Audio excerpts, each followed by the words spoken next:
BIONICLE Adventures 10 Time Trap. Written by Greg Vashti. Recording by Jack Mockery. Chapter 1. Toa Matau stared hard at Toa Vakama. The two were almost mask to mask, Matau's eyes boring into his friend's as if Vakama were some previously unknown breed of Rahi beast. After a few moments, Matau broke off and started walking around the Tower of Fire, all the while muttering to himself. "What are you doing?"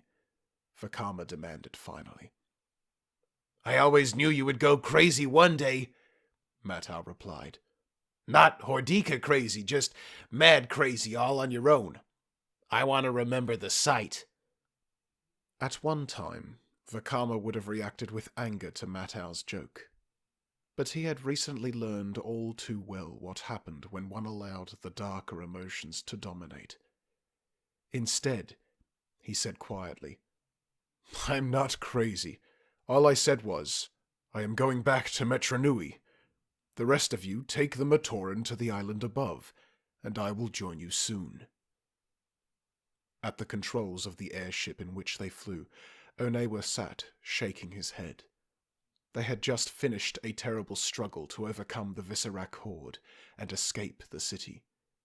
In the holds of their small armada of ships were 1,000 silver spheres, each one containing a Matoran trapped in an endless sleep. It had been a miracle they had made it out of Metronui at all, let alone that they managed to save the whole population. And now, Vakama wanted to go back. "After all this time, I know better than to argue with you," Onewa said over his shoulder. "But do you mind telling us why? Did you leave a lightstone on or something? Forget your favorite Kanoka disc? What?" Vakama gazed out of the cockpit at the dark city below and the silver sea that surrounded it. "Something a little more important than that, Onewa. With all that has happened to us, I'm not surprised it slipped your mind. Though I would not have thought it easy to forget the mask of time." Those 3 final words were enough to bring the conversation to an abrupt halt. All of the Toa present remembered how Vakama crafted the Kanohi Vahi, the mask of time, with the power to slow down or speed up time around a target. Keeping the powerful mask out of the hands of the evil Makuta had nearly cost Vakama his life, and had led to the death of Taraga Likan. During the course of the battle, the Vahi had fallen into the sea. "It's still down there," said Vakama. "If it should fall into the hands of Makuta, all that we have done here, and all our hopes for a new life, will be erased. I have to find it." "We'll all go," Nokama said. "If it's that important," Vakama shook his head. "You have to get the Matoran to safety. If I am wrong, and Makuta has forgotten the mask, he will go after them. If I am right, then at least I can delay him long enough for you to escape. Perhaps even to destroy the mask. I'm not ordering my fellow Toa to accept this, Nokama. I am asking my brothers and sister to understand." Vakama executed a perfect dive, hitting the water clean. A few moments later, he broke the surface, gasping for air. From below, he could see the airships moving slowly away. "Good," he thought. "I knew I could trust Onewa. He will make sure the ships get well clear of Metronui, and the Matoran make it to safety. With luck, I won't be far behind." He turned and began to swim toward the Great Barrier. It was beneath the waters near that imposing wall of rock that he knew he would find the Vahi. "If Makuta has not found it already," he added grimly. "And if he has, it is too late for us all." From their vantage point aboard the airship, Nokama, Matau, and Nuji watched their friend begin his journey. "Matanui, keep him safe," whispered the Tower of Water. "He will, sister," replied Matau. "Matanui loves ever-brave fools, That is why he made so many of us. Nuju glanced at the tower of air and made a complicated series of clicks and whistles, punctuated by sweeping hand gestures. What was that? Asked Matau, puzzled. I didn't quite catch it. He's been talking like that ever since we left Metronui, said Nakama. It's the language of flying Rahi, or something close to it. The Tower of Ice has evidently decided that if we want a conversation with him, we will have to work for it. But will it be worth working for? Asked the Tower of Air.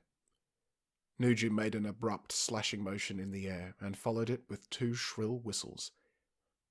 I think I've just been insulted, said Matau. I would dare him to say that again, but I wouldn't understand it the second time either. Nakama laughed. After a moment, Matau joined in, and even Nuju cracked a smile. After so much danger and tension, the Toa Metru had finally become a team. Now they needed only Vakama to return to make them complete. Be careful, Tower of Fire, Nakama thought. I may not have visions of the future like you do, but even I can sense something terrible is waiting down there. Do not let it find you. Vakama took a deep breath and plunged beneath the waves for a 3rd time. He had already realized he must widen his search area. The undersea currents could easily have carried the Vahi far from where it was dropped. A Takea shark took notice of the new underwater presence and turned to get a closer look. Vakama saw the predator at about the same time. A moment's thought sent a wave of heat through the water, enough to frighten the shark away without doing any real harm to it. The Tower of Fire scanned the seafloor, searching for the distinctive yellow gold of the Mask of Time. The rocky bottom was littered with the carcasses of dead Rahi, fragments of Matoran boats, and assorted other jetsam that had collected over the years. At one point, he thought he saw something gleam from amid the debris, but it turned out to be an old Kanoka disc launcher. His lungs were beginning to strain. He wondered if perhaps this was a futile search after all. The Vahi might have been swept away to any point in the ocean, carried off by a Rahi, or simply been buried beneath the mud and silt and invisible to the naked eye. Odds were good it was lost forever. Probably better that way, thought Vakama. No being, not even a Toa, should command such power. Time is a fundamental force of the universe, and the Vahi tampers with it. Even Matanui himself would not dare to do that. Resolved to give up the search, Vakama turned to head for the surface. As he did so, his eye caught a disturbance in the water. He changed direction to make a closer examination. What the Toa of Fire saw was staggering.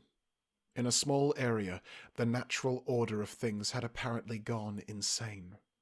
Plant life was growing at a fantastic rate, then dying before his eyes.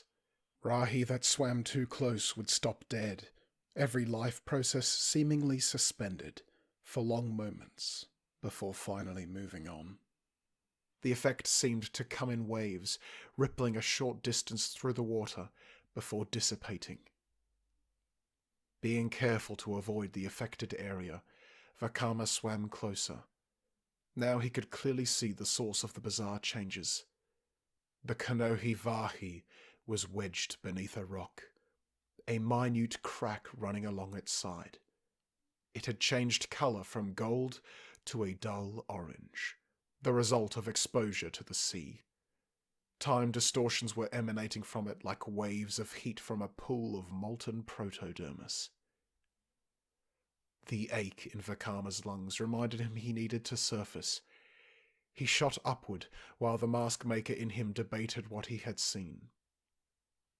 This makes no sense, he told himself. If the mask is damaged, it shouldn't work at all. Even the tiniest crack wrecks a mask. Instead, it's pouring out power like I have never seen before. And if it sustains any more damage... Vakama caught a quick breath of air on the surface, and then plunged back down again. A plan was already forming in his mind. As things stood, there was no way he could retrieve the mask. He would have to risk trying to repair it underwater. He came as close as he safely could and began to count. He would only have a few seconds between time waves to act. His control would have to be pinpoint, or else he risked making things infinitely worse. Concentrating harder than ever before, he sent an impossibly thin beam of fire at the mask. It struck at the base of the small crack, welding the two sides together. It was the work of an instant for the entire job to be done, but Vakama felt like a year had passed. And with this mask, it very well might have, he reminded himself as he wrenched the Vahi free. Pumping his legs furiously, Vakama made for the surface. He had a long journey ahead of him to reach the island above. With the only known water route blocked off, he would have to travel overland through one of the tunnels. With luck, the Rahi who had infested them had moved on to the surface. He was calculating the quickest and safest way to travel when he felt the disturbance in the water.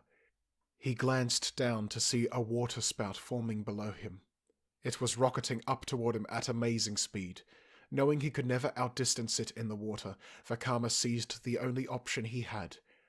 With only a fraction of a second's hesitation, he slammed the Vahi over his mask. If he could muster the willpower, he could slow down time around the water spout and buy a few moments to escape. He turned in the water to face the oncoming surge. It had picked up speed. Vakama struggled to settle his thoughts and focus on the mask, but it was already too late. The water spout smashed into him like a pile driver, catapulting him out of the water and toward the Great Barrier. Desperately, Vakama twisted his body to absorb the impact. He crashed into the solid rock wall and began to slide back down toward the water. Too stunned to use his elemental or mask powers, he could only reach out and grab onto a ledge. Vision blurred, strength rapidly waning, he tried in vain to pull himself up. Then there was someone else there. It was a huge figure, power radiating off of it, but not someone Vakama recognized. His first thought was that Makuta had found him, but the aura of this being was different somehow. He fought to make his eyes focus, but the collision with the Great Barrier had been too devastating. "Help me," he said.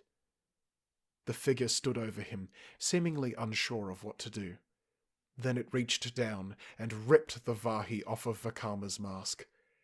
Once it had the powerful Mask of Time in its possession, it lost interest in the Tower of Fire and began to climb the Great Barrier.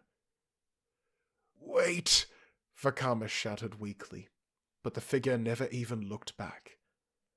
The Tower of Fire had no more time to worry about this. The world was rapidly going black. His hand lost its grip on the ledge, and Vakama fell down into the unforgiving sea. He hit the water, plunged deep beneath the surface, and did not rise again. End of Chapter 1.